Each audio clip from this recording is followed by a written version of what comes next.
Enquanto mais o Moraes tomar decisões arbitrárias, só mostra que ele, na verdade, sabe o fim dele, sabe? Mas, como o orgulho dele e o ego é muito grande, ele não vai parar por enquanto.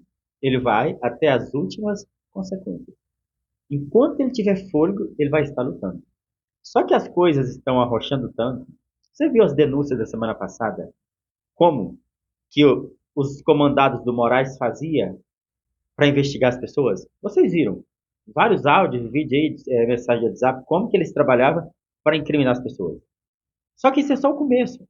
Isso é só o começo. Agora, na Câmara dos Deputados, na Comissão de Relações Exteriores com o presidente Felipe Barros, inclusive o Moraes já colocou o Felipe Barros também no mesmo inquérito do Eduardo Bolsonaro, que é assim, se você for contra algo que o Moraes faz ou fala, você já é um candidato para ser investigado.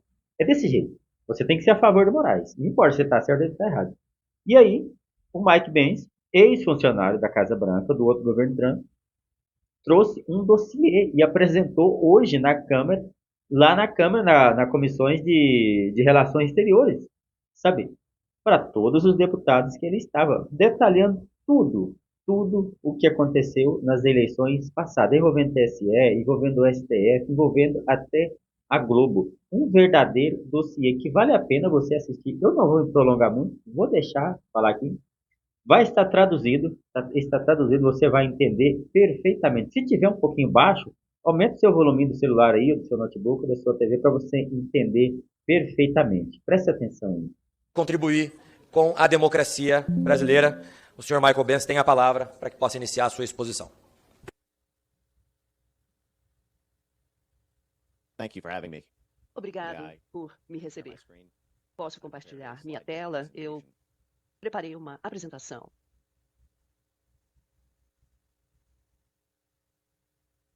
Can you see my screen here? Conseguem visualizar a minha tela? Podem me avisar, por favor? Se Conseguimos visualizam sim. a tela? Conseguimos sim, Michael. Thank you. Thank you for having me here today. Obrigado por me receber hoje.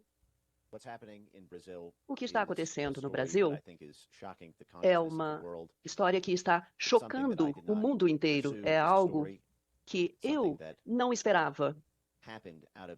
É algo que aconteceu numa tentativa de entender o que estava acontecendo em termos de censura na internet nos Estados Unidos. Eu venho estudando essa situação já há 10 anos e todos os caminhos ao redor da censura da internet nos Estados Unidos parecem ter passado pelo Brasil.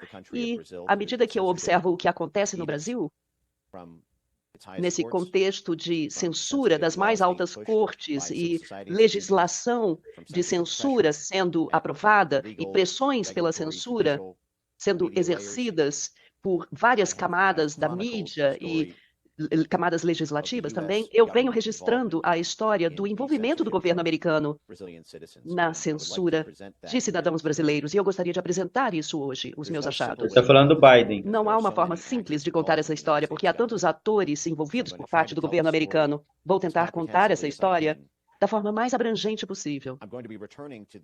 Vou retornar a estas figuras. Se conseguem visualizar aqui, eu coloco o roteiro do envolvimento das agências americanas na promoção da censura no Brasil. E o meu principal foco aqui é em relação à interferência do governo dos Estados Unidos no aspecto da censura das mídias sociais no Brasil. Eu não estou aqui para promover nenhuma figura política, mas é preciso entender por que a censura foi implementada. E fica bem óbvio como o governo americano tinha um viés, um favorecimento a um lado político, a um espectro político. Eu acredito que a história de como os dólares americanos foram empregados para violar a primeira emenda da Constituição. E, ao invés de exportar essa primeira emenda da Constituição, nós acabamos por exportar uma violação absoluta da primeira emenda. Eu falo também para os meus conterrâneos. E o principal foco da minha apresentação será a rede em torno da USAID, que é Organização dos Estados Unidos para o Desenvolvimento Internacional. Né? Algumas pessoas conhecem como uma agência de ajuda, né? Devido às letras A e D, aid, ajuda, mas não é isso que a agência proporcionou ao Brasil, não proporcionou ajuda. A e D é Agência para Desenvolvimento Internacional, e o que essa agência faz é o desenvolvimento de ativos e instituições que são instrumentalizadas pelo governo americano para manipular questões políticas em países estrangeiros. Aqui foi só um trecho do vídeo, que é muito longo, mas você entendeu, né? Essa agência, o USAID mais ou menos também, o USAID, era uma agência para fins pacíficos, para ajudar outros países. Mas, no entanto, na era governo Biden, foi usada essa agência, que é uma agência do governo, foi usada para benefício próprio de alguns partidos e censurar outros. Exatamente isso que ele falou. E isso foi feito aqui no Brasil. Isso foi feito aqui no Brasil nas eleições passadas, quando o Biden era o presidente. Você entendeu? Agora, sim, esse tema a gente não pode nem estar falando muito aqui na internet, né? Senão já sabe o que acontece, né? O canal é bloqueado, rede é suspensa, sabe o que acontece, né? Mas isso é só um começo. Porque tá vindo, mas é muita coisa, cara. Você acha